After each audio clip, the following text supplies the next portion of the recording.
رخصتی تو ہماری ٹریڈیشنل جو شادیاں ہیں وہ ہیں.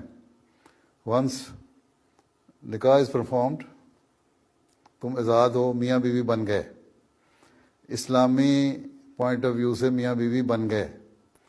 اب چاہے رخصتی کرو یا مسجد سے نکاح کے بعد خامن یا لڑکی کا ہاتھ پکڑے اور اپنے گھر لے جائے. ہیں کوئی ماں باپ کو حق نہیں پہنچتا کہ اس کو روکیں. تم بات ٹھیک کر رہی ہو. ہاں کیونکہ ہماری روایتیں ہیں ایسی، اور ہم انفلوئنس ہو گئے بہت سارے انڈو پاکستان میں رہنے والے انڈین کلچر سے، ہندو کلچر سے، یا وہاں کی ٹریڈیشنل کلچر جو تھا اس سے. اس لیے ہمارے یہاں رخصتیوں وغیرہ کا خاص اہتمام ہونے لگ گیا کہ جی رخصتی ہونی ہے. ادروائز نکاح جو ہے وہی اصل چیز ہے، اور بہتر طریقہ بھی یہی ہے کہ بجائے شادیوں پہ خرچ کرنے کے، اول تو نکاح سے پہلے ایک منگنی کا فنکشن ہوتا ہے، اس پہ جی ہم نے انگوٹھی پہنانی ہے، ٹھیک، اس پہ ایک دھوما دھوم اور دعوت شاوت ہوتی ہے، پیسے ضائع کیے جاتے ہیں. پھر نکاح ہوتا ہے، پھر نکاح کا فنکشن کرتے ہیں، ایک اور پیسوں کا خرچہ، ٹھیک. پھر نکاح ہو جائے تو اس کے بعد پھر کہتے ہیں جی شادی ہونی ہے. اب شادی ہو جائے گا چلو ٹھیک ہے، شادی سے 2 دن پہلے 1 دن پہلے پھر مہندی کی رسمیں ہوتی ہیں.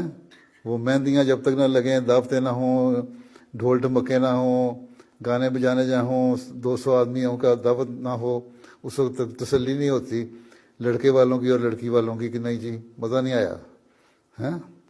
تو یہ بات نہیں. پھر اس کے بعد شادی ہوتی ہے، پھر شادی پہ خرچ کرتے ہو. تو ایک فنکشن کے لیے تم لوگ 4 فنکشن کرتے ہو.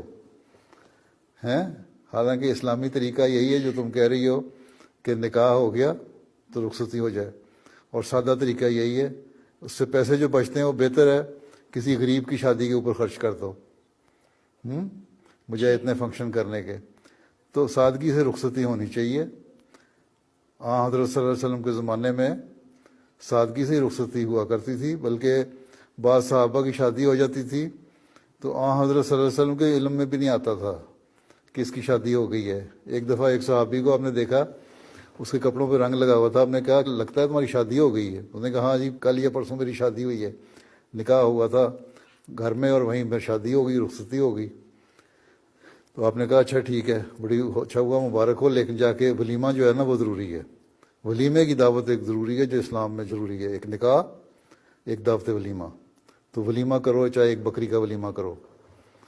تو یہ چیزیں ضروری ہیں. ہم میں اگر اتنی ہمت ہے تمہیں تو لڑائی کرو زمانے سے، اپنے گھر والوں سے، اور نکاح کے بعد رخصتی کروا لو. بس پھر جو شادی ہوگی تو پھر اسٹینڈ لے لینا، کہہ دینا اسلامی طریقہ تو یہی ہے. میری طرف سے اجازت ہے. چلو.